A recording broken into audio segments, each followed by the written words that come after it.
In the world of construction that I'm familiar with, a general contractor almost always handles the entire scope of work. He has bottom line responsibility for everything that happens, good or bad. And a subcontractor, on the other hand, usually handles just one trade or craft and has sort of an intermediate mid-level management responsibility for everything that happens related to that particular effort.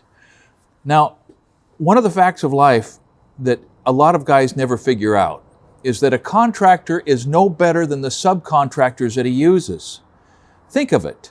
You know, we have the well-known and understood triangle of how good, how fast, how much. All three of those depend on your subcontractors. They're the ones doing the work and they're the ones establishing the budget, sort of. Now, besides that, if there's anything left besides that, the quality of the contractor's life itself depends on these guys or gals. Okay, let's say that. But think of it. The schedules, the customer relations, the cash flow, the callbacks, the inspections, the attorney expenses, bottom line profitability, the amount of time you've got to spend on the job, and last but not least, the atmosphere on the job itself. All of the prime characteristics of a contractor's life are sort of hostage to these people. So what this means is that as a general contractor, you have to decide over and over which of these three is the highest priority to you. Which of those aspects of your life is most important? In my business, which by the way is selling excellent service at a high price, my subcontractors' reliability and quality and friendliness is usually more important to me than their price. It's not that their price is unimportant. It's that those other sort of subjective aspects of what they bring to the table are more important. Now, one of the facts of life and business is that each of us only have a certain amount of time and a certain amount of energy in our lives. And every single business deal or negotiation is going to devour a little bit of that time and energy. So you have to decide if every single contract is a hill to die on. You have to decide if every single contract is going to burn its own little amount of energy for a relatively small gain. This means that when you find an honest, friendly, expert subcontractor, it's a giant mistake to not extend trust and loyalty. You know, a really great unintended consequence of this is that if you do that over time, you can end up with a group of good friends, and that is much more important to your life than just the value of the work they accomplish. Now, just so you don't dismiss this perspective as naive, Pollyanna, let me give you a warning. When you extend trust in business, eventually you're going to get burned. It's only happened to me once, big time, and I misjudged a painter. I ignored a few red flags and he bit me hard. But when that happens, do not let it sour you on the wisdom of extending trust. It's way better to be bitten by a poisonous snake than to live a life in fear of snakes.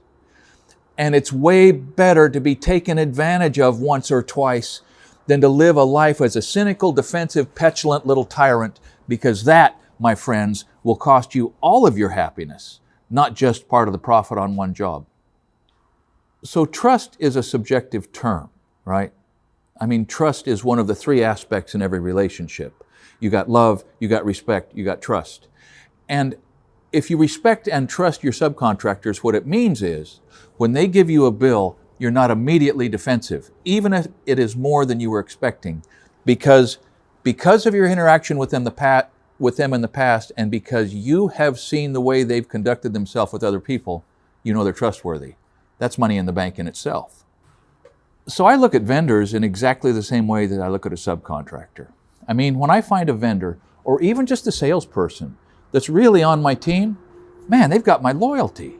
And now, yes, even if price is not the most important thing on a bid job, if I'm working time and materials, sorry, price has to be one of the most important things, and I can let them know that. But a vendor, a lumber yard that's willing to give and take and make special orders and follow up on deliveries and, let you know if something is going to go haywire before it really hurts you. Somebody like that is an asset that is a mistake to step away from for a small price difference, and usually I don't do it. Now, on the other hand, when you find a lumber yard that is getting lazy, just like if one of your trusted subcontractors starts to get lazy and thinks that, Wadsworth is low-hanging fruit and I'll just throw another 10% on there and nobody cares, you've got to exercise enough due diligence with an occasional price check to keep everybody honest, and frankly, to provide some more market information to the people that are part of your team. It's never the wrong thing to double check a price, and it's never the wrong thing to extend trust to someone who's earned it. Now, I don't know how it works for the big guys, when you got big offices and project managers and estimators and credit departments. I can't speak to that. But I know a small contractor just does not have enough time in his life to operate without extending trust and loyalty where it's deserved, and when it gets right down to it, neither does anybody else. Thank you for watching Essential Craftsman, and keep up the good work.